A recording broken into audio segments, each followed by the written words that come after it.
Welcome everybody. Welcome to the Risk Taker podcast, man. I'm your host, Ebens, man. Look, I hope everybody having a wonderful week, wonderful weekend, man. Look, this episode, man, you want to listen to this episode, man. It's gonna be amazing. I have my brother here, man. My brother from another mother, man, here with me in the Risk Taker podcast. I have Harrison on the podcast, man. What's going on, my brother, man? How you feeling? I can't complain. Thank you for having me on here, man. It's great. That's good, man. That's good, man. That's good, man. We're not gonna take too much time, man. We're gonna jump in this episode, man.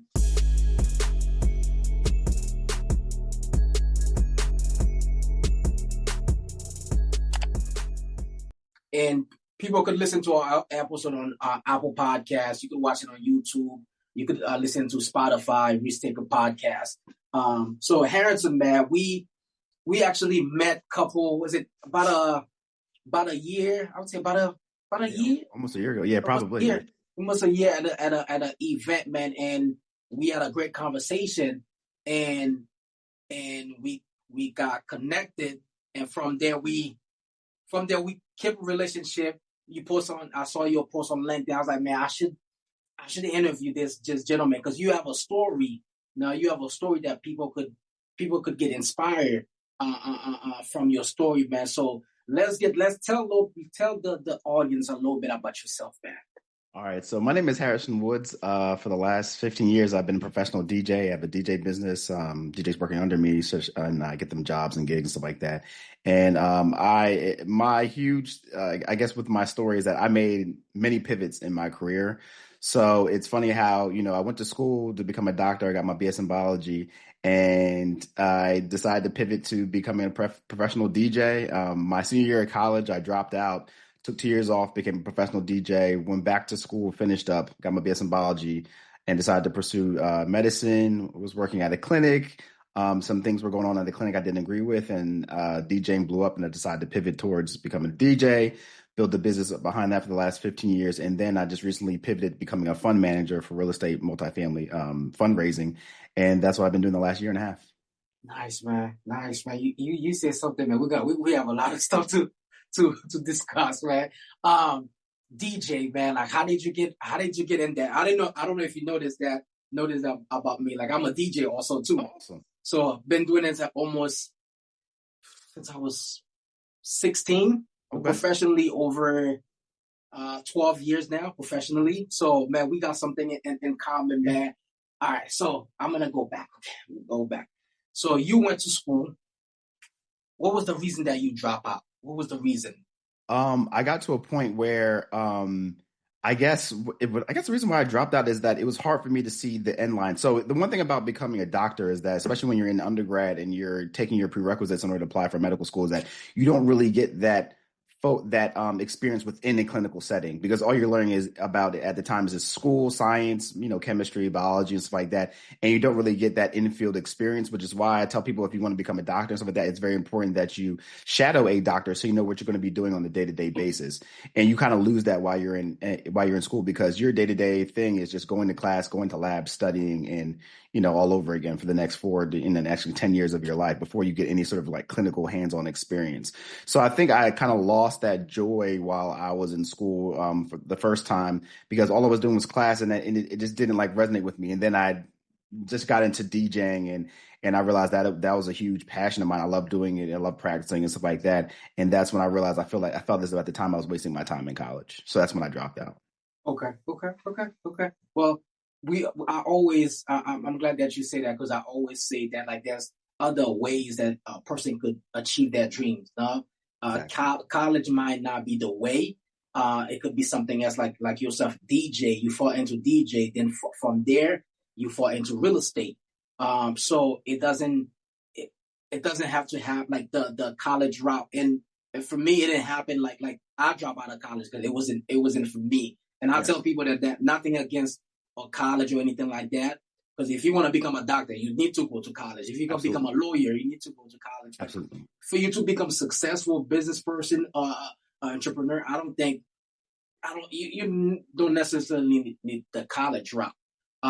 So what was the thing that you find like when it comes to DJ? Like, what was the passion? How did you find that passion? Because so many people out there saying that, look, man, I don't know what I'm good at. I don't know how to find my passion. How did you find your passion with the DJ business? Oh man, that was a whole other story. 'Cause so like with DJing, literally it was me. I had an internship at Children's Hospital at the time. We were doing like filing stuff. This is when I was in like high school or something like that.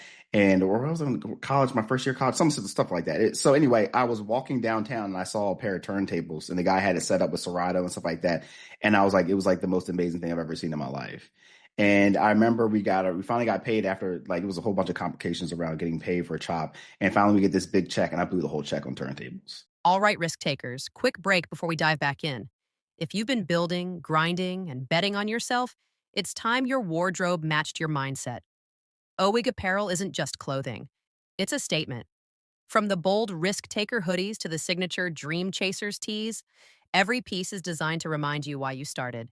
Shop now at owigapparel.com because when you walk in purpose, your clothes should speak before you do. Back to the episode. And yeah, and I brought it home and my dad flipped out on me. He was like, I can't believe you buy turntables. Like, you're so stupid. Like, people don't even use records anymore. It's all about CDs at the time. And I was like, no, like this is what I want to do. I know I've seen DJs, I've heard them making money, and I just knew in my gut it was going to work out. Now the thing I've sort of learned from DJing in my whole career is I believe a lot of people don't realize that whatever passion you have in life, as long as you are dedicated to that passion, you love doing it, there's a way to be very lucrative in that. It's all about where you want to take it and how far you're willing to scale in order for it to become very lucrative. And I believe a lot of people who don't know their way are sort of trying to find their passion. The problem in that situation is that you need to start trying different stuff because everyone has a passion. You just haven't found it yet. And what I find is that some people find this passion later in life. Some people find this passion early in life. And I was very fortunate to find one of my passions early on in my life. And that's only because of literally, it's kind of crazy how I just lucked up and came across a pair of turntables while I was downtown. So I was very fortunate in that. And I always tell people like everyone has a passion.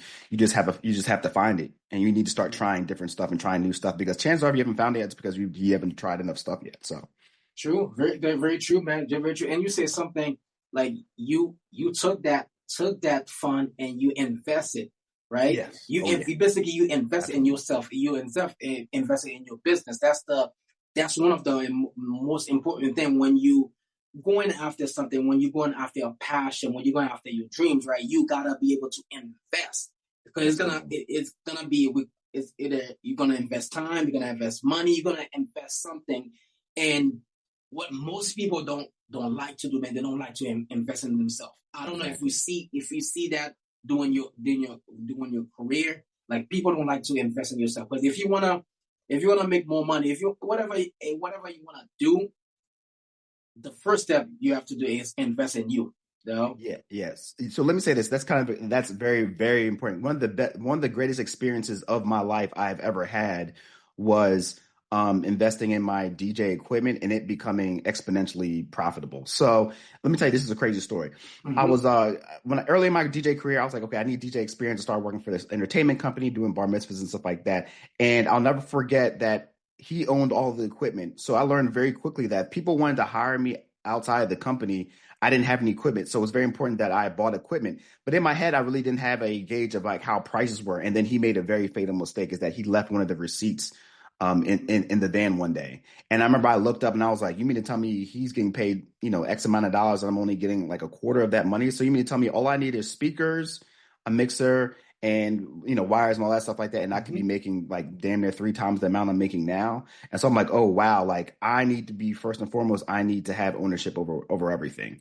Yep. Because one thing I realized very quickly too is that because he owned all the equipment, he essentially had control over all the other DJs. Mm-hmm. So like there's no way you can there's no way I could do any club gigs, there's no way I can do any gigs on my own because literally all the equipment was coming from him. So I had an obstacle with that, like the equipment was very expensive at this time, and I didn't have that type of money. And I remember one of the other DJs was moving to a newer equipment, and I wanted his old equipment. And I remember talking to the guy. Big shout out to Jared Tangier because he was the first time to tell me about how debt utilizing good debt versus bad debt.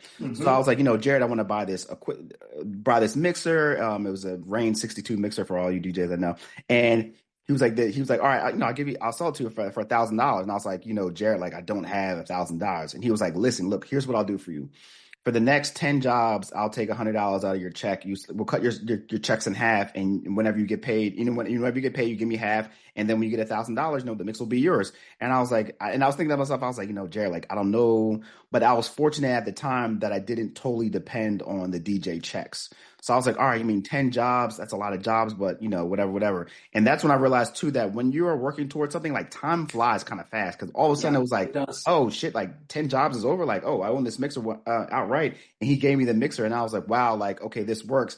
Then I got speakers and stuff like that, and I was able to do other jobs, and that's when I realized the biggest thing was like really investing in yourself, because it's profitable, but you just have to make sure that you're leveraging good debt versus bad debt. Bad debt, yep. And did you have, like, during that time, like, did this gentleman mentor you? Because you learned so much from having this gentleman, like, telling you, like, okay, every job you did, I'm gonna take $100. Like, did he mentor you, or did you, like, in the early that stage, like, did he mentor you? No.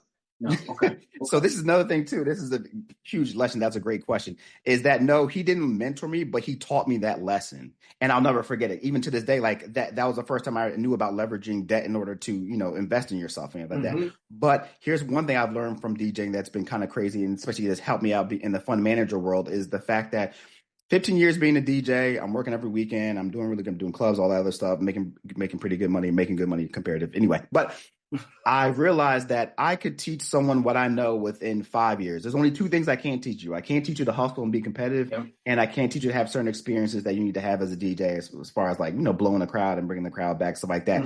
But I realized that I could cut that time in half if I had proper mentorship. Because what I realized very early when I made a transition from doing private gigs to doing clubs and stuff like that is that, like, I will go out and just watch other DJs. They didn't have to mentor me. I wasn't there for the party. I wasn't there for the drinking. I wasn't there for the women. I was literally there just looking at their hands, seeing what they were doing, seeing how the club atmosphere was different. And in that shape and form, I knew I was getting some sort of mentorship, whether they knew it or not. But I would just ask them certain questions of why they played certain songs. And that's when I realized, going into this making a transition to being a fund manager, is that, like, okay, like, it's very important that I pay for mentorship, because I don't want to spend, first of all, having a whole bunch of mistakes when I'm managing other people's money. And second, I need to know what mistakes people made early on, so I don't make them, early on in my career, because I don't have the leeway to make mistakes with other people's money, as some people who have different types of networks and can afford to do. And being a person of color, it's very important that when I'm out here managing other people's money, everything needs to be compliant, because now I'm not in the world of DJing messing up the song. I'm in the world of being compliant, SEC compliant, and legalities and stuff like that. And it's one thing if I'm playing music and I can mess up a song, I can't mess up with people's money. You know what I mean? So I need to be make sure that everything's compliant. And especially coming from the Black community, I don't ever want to deal with the gray area of legalities. Like, everything is legit. Everything is very transparent. And that's why I made sure that I paid very good money to make sure that, like, I was doing everything. I'm doing everything compliant. Compliant. I got you. I mean, how did you get into that side, the real estate side? Like, how did you get into it, man? Okay, so like I said, this is my second pivot or diversification. Is I was walking to work one day. I work at UPenn. My W-2 is doing research regulatory affairs, and they're actually building my building that I'm working now. So they're still doing construction. And at the time, I was like, I wanted to diverse into real estate in some way, shape, or form. But I realized that having a business and having a W-2 and working on the weekends is that I knew that if a tenant called me at 10 o'clock on a Saturday, I would not be able to answer the phone because I'm at a gig. And I was like, that's not fair to my tenants. And I never wanted to be labeled a slumlord, right? So I was like, okay, like, I was walking to work one day and they were doing construction. I remember an idea popped in my head. I was like, I wonder, like, how people, buy these big buildings. Like, how does that work? How do people buy apartments? And at the same time, I'll never forget this, me and my wife, or my girlfriend at the time, I was laying on her couch and I was watching an interview by Don Peebles. And he's a big real estate mogul. Yeah, I know. Yeah, I know. Yeah. And he was talking about, this is like maybe at the height of COVID, and they were like, "Oh, Don, so, like, what's your future like with your portfolio?" He's like, "Oh, like, we already sold off like 75% of the portfolio." And they're like, everyone's like, "Oh, like, you're retiring?" He was like, "No, we're at the top of the market. It's best I sell out now so I can buy the dip." And I was like, I was like, excuse me. And then he was like, yeah, it's all cyclic. It's usually like a 10-year cycle of a high of the markets and then the low of the markets where you need to buy. And that's where I made my money buying in the low of the markets. He was like, actually, now is the best time to really learn about real estate and buying because we're going to be at the bottom of the market soon. And that was 2 years ago. And he was absolutely right. Wow. So you was curious, nah? Sometimes when you're curious about something, you go find the research. Like you go find things like because you're curious. Like yo, how do I get into this industry? So you was curious about that. Then from there, what did you learn? What was some of the challenges that you find like when you went to the real estate side? Okay, so first and foremost, like you have to take action. Like you sitting down, me sitting down watching that episode could led to me just sitting down watching more real estate stuff for the next 2 to 3 years and not take actual action. And it's like you have to get off the couch and do something. So the second thing I learned was like, okay, like I ended up attending a whole bunch of webinars, and I found that really how it works in these syndication processes is that you have these ecosystems that you buy into where they teach you all of the things you need to learn: underwriting, asset management, and raising capital. And you buy into these ecosystems, they teach you, and then you do deals with other people within the ecosystem.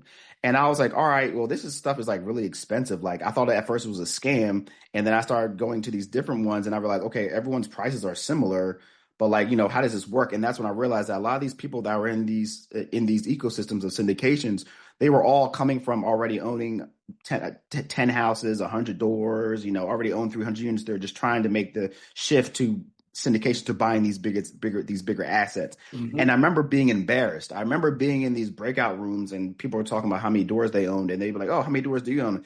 And I was like, well, we only really own one door because we just bought our first house outside of the city or whatever like that. We're just moving.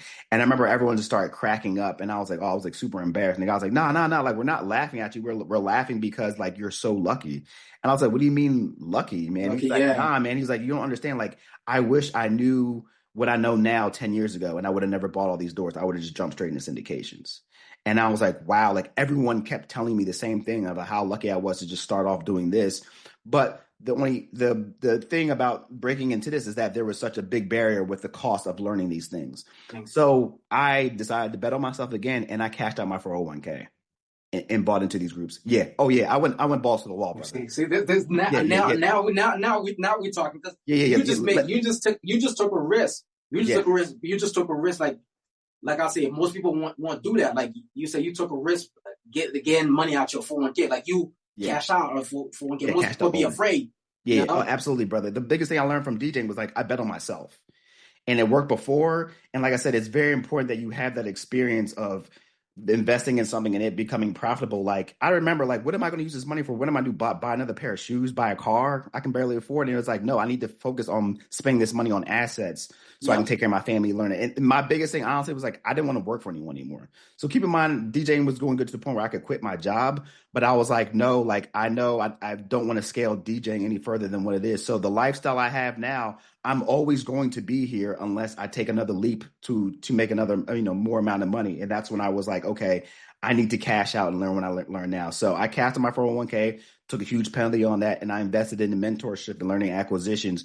And honestly, like a lot of people, when it comes to making these investments, is that they're in their head, they're like, okay, if I spend X amount of dollars on something, like I need to be getting X amount of dollars back by the end of the year. And I'm like, brother, when it comes to the real big money, that real big money doesn't come in a year. It comes like 5 years down the line. It's all about relationship too. It's not just like, yo, okay, how, like the money I just invest, right? What I'm gonna learn from it in the relationship that I'm gonna get from by investing this money into this mentorship. So that's what people need to change their mindset, and I'm glad that you did that. Exactly, because if you really want to be a business entrepreneur, like you need to know, like it's at least a 5-10 year journey for you to really become exponentially profitable. And I had that experience with DJing. Keep in mind, with DJing, it was kind of crazy because I didn't think I was going to be making this amount of money. Mm-hmm. So when I knew that people were in this space and they were making this type of money, and I knew it was possible, I paid my way. I paid for speed. Have you ever felt like you're building something with no blueprint? Just hustle, faith, and late nights holding it all together? Then this book is for you. Building from scratch, from hustle to strategy. How to build, scale, and succeed in business isn't just a book. It's a playbook. Written by the dynamic duo behind this very podcast, It's packed with the real lessons, mindset shifts, and step-by-step game plans they use to build from absolutely nothing. If you're stuck in hustle mode, but ready for strategy, this book meets you right there. Grab your copy now at the dynamic duos speaks.com because your next level requires a new strategy. Because I could have spent the next 2 or 3 years trying to figure out not having a property. And then here I am. I paid the money within a year. I was very fortunate. I'm involved. I have a 28 unit down. We have a 28 unit down in St. Louis. And that's only possible because I paid to be in these circles. And now being in these circles, it also allowed me to I just came back from a fund managers conference in Austin. Keep in mind, I'm out there. These people have been fund managers, multi-million-dollar, multimillionaires, and some people are near billionaire status. And here I am, probably quote unquote the poorest person there and the most inexperienced person there. But I'm in these circles where these people are making X amount of dollars more, the type of money I'm trying to get around. And it also unlocks okay, this is what it takes. Yep. And you need to be around people who are doing what you want to do at the highest level so you know what it takes. So there's no excuse. So if now I'm in a position now where it's like, okay, I know what it takes to get to this level, or am I going to do it or not? And so it's like I have the blueprint. I just need to walk the walk and talk the talk. Talk and take action, man. Now let me ask you this: throughout your journey, right? Throughout your journey, have you ever felt, because most people don't talk about that, have you ever felt like quitting, like throughout this journey, like you had a challenge in front of you, like you had something that you felt like man, I want to give it. Like, have you ever been in that space before? No. Absolutely. And let me tell you a story. So I was very fortunate. This is another big experience I've had in my life. So when I was young, I've been working since I was 13. We used to work for a kosher caterer, doing a lot of bar mitzvahs and stuff like that in Jewish events. And I remember I was working with this guy who was a waiter, and he was like, "Man, you're working." He's like, "You're young, man." I said, "Yeah, man, I was 16, 17 at the time." He's like, "Man," he's like, "I'm gonna tell you right now." It's like, at the time I was aspiring to be a doctor. He's like, "Yeah, man, I want to be a doctor," like that. He's like, "Man, I'm gonna tell you this right now. It's a huge deal." I can't even remember the brother's name, you know what I mean? But I can't remember his face. I just remember his words. That's how heavy it was for me. He was like, "Listen, like whatever you want to do in life, man, and, he's like, just do it." He was like, "Cause the worst case scenario is that you'll be here 20 years from now." And I was like, holy, I was like, that's kind of deep. He's like, "Man, I have such regrets of like not taking the chances or moving away or trying this sort of thing." And it's funny that I think about it now at the older age I am now. It's like the worst case scenario of taking that chances that I would have been right where I'm at now. He was like, "Man," he's like, you're smart, you know what to do, you know how to follow directions. Like you're always going to have a job.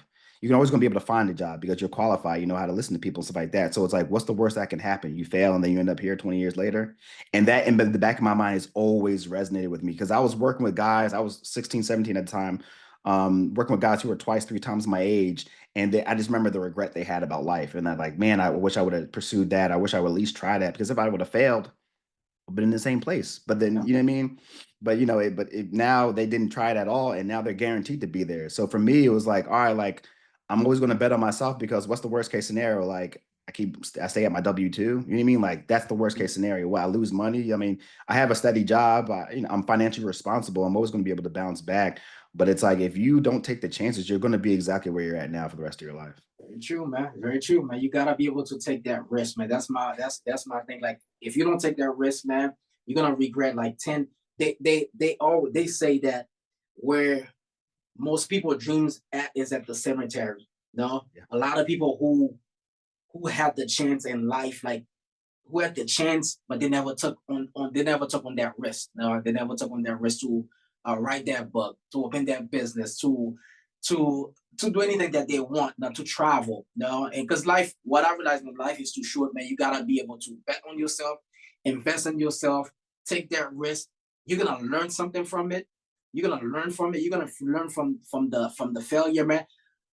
I could count how many times I fell at something and I learned and I bounced back.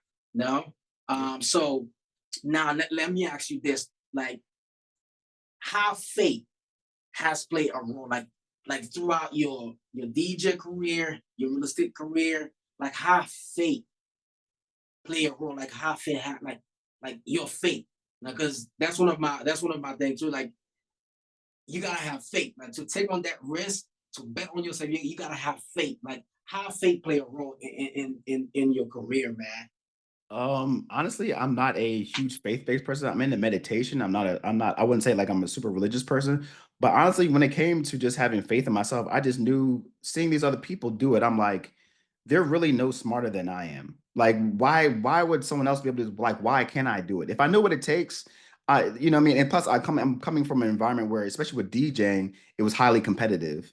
Yep. So in that situation, it was like, okay, like the only way, and this is a mantra I sort of keep to myself, is like the only way I can guarantee success is to be the best. That's the only way I can guarantee it. If I'm the best at doing X, Y, and Z, there's no way I can fail. So with DJing, it was like, okay, as long as I'm the best at, you know, scratching and mixing stuff like that, and there's no way I can fail. Now, I'll tell you the biggest thing too is honestly is that like being in proximity to people who are like-minded. That's a huge, huge deal because it doesn't matter how great of a DJ I am. If I'm not out being among other DJs and other promoters, like what's the point of being good at something if no one knows you're good at it? Good at it. Yep. So when I made the transition to becoming a fund manager, I was like, it's very important that I'm spending the majority of my time with people who are fund managers or people who are business oriented because your proximity is like your superpower, man. If you're around, if your friends don't believe in what you got going on or aren't like, you know, understand or can't even comprehend what you're trying to do, I hate to say this, but like you need to limit the time you have with those people because you need to be spending the majority of your time around people like you, even who are like-minded and know what it takes in order to be the best at what they do and are business-minded and are Mhm. we have the mindset of investing yourself because a lot of people don't have the investment mindset. You know what I mean? So like, you know, they're really quick to doubt what they don't understand, or in some cases, or they're really quick to doubt something that themselves aren't capable of doing or don't believe in themselves to capable of Yep. doing. So I would say proximity is power, and at the end of the day, it's like, you know, other people have done it before. Like, why can't you? Why can't you? Yeah. Why can't you? Why not you? No. Why not? Because we all of us have a purpose in this earth. Like all of Exactly. us have a purpose, man. Is how can we find that purpose to? How can we find that purpose? No. So another question for you, man. Like, what advice, like for a person that's starting out, man, or for a person that's been in the game for a seasoned entrepreneur, business owner, or new entrepreneur, like what advice would you give them, man? Like a new person want to take a risk, but they don't know how now. They just afraid. Or a person that's been in the game, like they want to pivot. What advice would you give them, man? Like what kind of advice would you give the new person and the seasoned entrepreneur? For new people, I would say honestly, I would say the same thing for both. I mean, the biggest thing that's been to me that's been a huge game changer is paid mentorship, man. Find a mentor that's at that level or whatever you want to pivot to, and find some shape of way to get around them so you can learn from their mistakes and you can learn things faster because nothing's going to teach you faster than someone else's experience. You know, I didn't know anything about the fund management. So it's like, okay, how can I expedite my learning process? And that's through a mentor, someone that can tell me exactly how they started, what they did, and then I follow the footsteps because it's so crazy. It's as simple as it is hard that someone can tell me, okay, how do I do this? Okay, do one, two, and three. Do that, and you'll be successful. That's what I did. Why wouldn't it work for you? Everyone Mhm. is doing the same actions. Of course, you're gonna find your own niches and your own ways of doing things, and you know your own paths. But like at the end of the day, it's the same actions that you do in order to become successful or to scale or to get to the next level. You just need to find someone who's willing to tell you, okay, this is what I did. This is what might work for you, or this might work for your particular situation. And it's like, it's so important. Like proximity is power, man, because if you're by yourself trying to figure some stuff out, like it's going to be very hard, man. It's going to be very hard. And it's Yep. worth the money. Like it's been worth as long as you find a credible mentor and you know you vet them out and everything like that and they're solid in what you want to do, but it's worth the money because you know a lot of people can't see that you can't see what you don't know. You know what I mean? So it's like if you're lost, like you need to find some sort of guidance into you know what's going to take you to the next level. So for the first person, it's like if you want to get like if you want to be aspiring DJ, like you want to be aspiring DJ, got to hang out with other DJs so you can learn DJs. what Yep. so you can learn what Yep. to do. You know what I mean? You can't be in your bedroom all the time just mixing, and then you get to the club, you realize no, you got to move a little faster, or no, that Hmm. song doesn't work. You need to know what they're doing and what's working, and how you can adapt that and create your own style. If you want to be a fund manager, you need to be around you need to be around other fund managers so you can find out you know how stuff works, and you know whatever your lane is, you need to find out acquisitions and underwriting stuff like that. So it's all for me. It's like the biggest thing is like really like paid mentorship. The second thing I need to know is that like you know when you feel as though you've learned enough, you need to be very conscious of when it's time to move on for mentors too as well too. Yep. Yep. Because I've been in situations where you know I was working for you know a certain company and then it got to a point where it's like okay like I'm, not making as much as I feel like I'm worth, and it's time for me to leave to do something else. And I've met mentors in the fund management world where it's like, okay, I've learned everything I need to learn from you as far as acquisitions. Time for me to pivot towards capital raising. And I've been, realized that like, okay, it's time for me to leave. And the crazy thing about this at this level in investing in mentorship is knowing that I'm still not profitable yet. And I'll be the first person to tell you that is that like, my investors are making money. I'm not making money yet because I make money on the back end, but Mm-hmm. also realizing that like, okay, I've learned everything from acquisitions. Now it's time for me to learn how to capital raise and then putting out more money towards that. So not being profitable, but learning that like, okay, I've learned a lot from this. This was Mm-hmm. it's worth the money. The knowledge I got was worth the money. Absolutely. Now it's time to pivot to this. And so I can learn this thing and progress from there. Yeah, yeah, and I'm glad that you mentioned mentorship. Like my wife, it's something that even last night we were talking about. I was like, man, I wish when we were starting out, like with our business, man, like I wish we had a mentor because it would cut like like there's no shortcut. Like when you have a mentor, there's a shortcut. Like they teaching you like because that person went to the failure, Mhm. that person had success. It's a shortcut for you, right? To learn from their experience. And we was talking about like, man, I wish we had somebody that was teaching us like, yo, this is you shouldn't spend time here. This is what y'all should be doing. Exactly. Um, I'm big in mentorship, like finding the right mentorship, the right mentor to invest in. Um, these things don't matter, man, because it's gonna when you have the right person, the right mentor, man, like your whole business is gonna change. Your whole mindset is gonna change because you're gonna see what that person is what that person is doing a whole nother level that you haven't been there. You haven't been there, but you admire to be there. So Yeah. mentorship, I'm big on mentorship, man. I had another question for you, man. What throughout your lifetime, it could be school throughout your lifetime, is there a risk that you regret not taking? Mm, mm. No, No. only Okay. because everything led me to where I'm at now. And like I can always say like, oh, I regret not becoming a doctor, but I know that like that's not what I want to do, and I wouldn't have been happy because I wouldn't have had ownership. Like I've realized, I thought like you could not at literally like I tell people all the time, like 5 years ago, you couldn't tell me I wasn't going to be a doctor. That's how crazy life is. You couldn't tell me like, I was taking classes. I got C's and I took pre-calc like 5 times because I was trying to get the prerequisites because I just suck on that level of math and it just doesn't interest me. That's how hard-headed I was about it. And then I realized it's like, I was studying, I work at Penn now. I was taking cancer bio and remember I was about to take my final. I remember sitting there like just studying, trying to make sure I do well on the final. And I just remember it got to a point in time where I was like, everything came back to I don't enjoy this as much as DJing. And I was like, this is not fun. I was like, I don't enjoy this. I was like, why am I even doing this if I don't enjoy it? And I realized how important ownership was to me. And I knew that if being a doctor, I'd end up working for someone for 10 years before I'd even start, could even think about opening my own practice. I'm like, I'm not waiting 10 years to be an entrepreneur. And that's when I was like, okay, I need to pivot to something else. I just wasn't happy. So my biggest regret, honestly, is just I don't have any regrets. Everything happened how it was. I tell people all the time, it's like you only have regrets for actions you didn't take. You know what I Take. mean? Mm-hmm. So I tell people all the time, like you just got to take those actions. You got to take those steps. You got to get off the couch, man. And I hate to say this, but I know it's may mess up the algorithm, but like you got to get off your phone, man. That's Yeah. the, That, that's that's the huge the man. Like I cannot tell, and that's why it's so important to be around these people who are executing at a huge level because I go out to this fund manager conference, man, and the number one thing I remember was how much like no one was on their phones. It was all about people were just like out there. Keep in mind, we're at a shooting range. We shot it. It was super cool, and we had these like modules, and we're learning about ways and tactics to raising capital and blah blah blah. But the number one thing is that like I never caught anyone sitting there scrolling on their phone. Everyone was either talking or taking an ambiance, or they're outside smoking cigars, talking with other people, blah blah blah.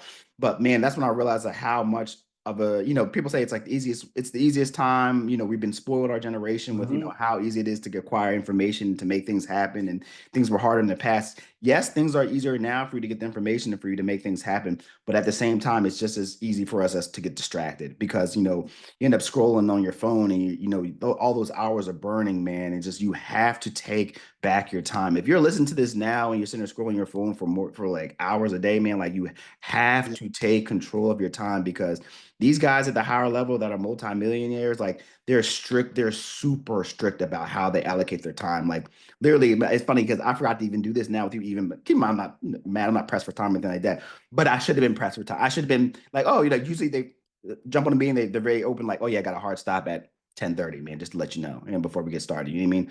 And even when I meet with another mentor I have now, who's mentoring for free, I know I get on a call with him, I only have 15 minutes. 15 minutes, yeah. That's how, and you realize that time is valuable. That's how I am with my mentor, man. Like, if I need something, schedule something within 15 minutes, and I'm done. Like, and before I get into the call, I already have the question or the challenges that I'm going through. Oh, how can I pivot through? This is what because you already know that time is valuable. Yes. And you have to know that. Like, and if you don't value that time, it's not gonna be a match. It's not gonna be a match. They're not gonna give you that time, because they have other stuff that they could do. Because the last thing you want to do is waste someone's time, especially, well, you can waste time when you're paying them. You pay for that time for the talk to them. That's fine. If you want to waste your time and not have anything to talk to people every week to week, that's on you. But keep in mind, like, this guy is taking 15 minutes out of his day to talk to me, important to me. I need to make sure that when I'm talking to him, I know exactly what I want to know. Exactly the questions I have, like I said, already ready to go, because at that level, when you're making multi-millions of dollars, a lot of people don't realize that, how you're trading money for time in some way, shape, or form. Whereas, though, you don't have the leisure for you to BS and be on your phone for even 30 minutes, because you're usually going from meeting to meeting. So that's another thing I'm working on now, is being super strict when it comes to time blocking. And I'm making sure that first, I'm making sure I'm taking time off for my family first, and then making the whole business work around my family time, because every hour in the day needs to be spent, making sure that I am growing my business, so I can grow everything exponentially. If you want to grow fast, that's the only way you can do, is that you have to be super strict with your time and being conscious of that. Yeah, and learn to say no too. And I'm gonna leave it like this: like, learn to say no. Like, not every opportunity that comes your way, not every risk. Like, even though, like, I'm big on risk, like I always tell people, before you plan to take before you plan to take, like, have a plan. Like, okay, this is what I'm gonna do. Take action. Like, we talk about that.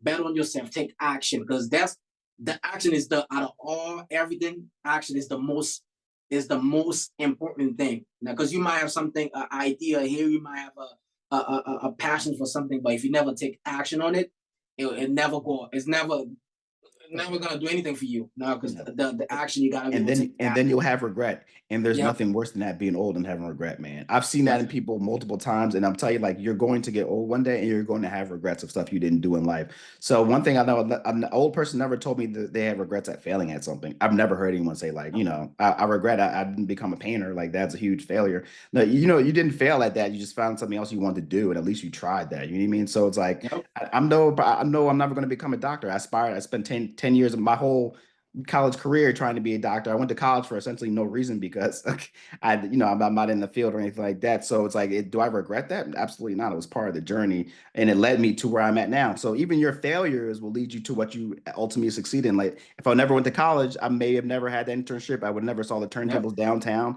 I would never became a DJ, and so forth and so forth. So it's like, all those failures are just part of the path of you finding ultimately what you want to do. But you got to get off your ass and try something, and not be scared to fail. You know what I mean? No one cares. Yep. Yeah. And my last word, man, I have a friend that's like that went to school for, I think he went to school for therapy, something like that, and he graduated and everything. And that was not his passion. He found real estate. When he found real estate, he went all in. And this guy is successful at it, young gentleman, like young, like our age, and he just find his thing, like, and he invested in himself, and he's successful at it, man. Now, so if one thing is not working, find another thing. No, don't, like you said, don't afraid to try new stuff. No, don't afraid. Don't be afraid. Take the risk, man. Look, man, Harrison, man, Look, I appreciate you, my brother. One more thing, Eben. This is a huge thing that I had to get off, especially that I had to get over, especially when I was building a brand. So I have a personal brand. I'm building my YouTube page, Harrison Woods on LinkedIn. I do a lot of videos on mindset and stuff like that. And here's the biggest thing I feel like a lot of people need to know with social media and Facebook and Instagram. Like we're so interconnected with people we grew up with and stuff like that. Yep. But here's one thing I realized that was a huge deal when I was talking to this guy, he's a psychologist for form and stuff like that. And it's the biggest thing a lot of people don't realize. Like we're not in high school anymore. No one cares about what you're doing and what you're failing at. So a lot of people are so scared to put themselves out there because they're so scared of like social media judging them. And it's like no one cares, man. Like people have their own life. And I want you to think about like when you're out scrolling and you see people doing crazy stuff, like it's a fleeting thought. And I feel like a lot of this, even though we're 36, still feel like we're in high school, that we're going to be going tomorrow in the cafeteria. You're going to have people laughing at you.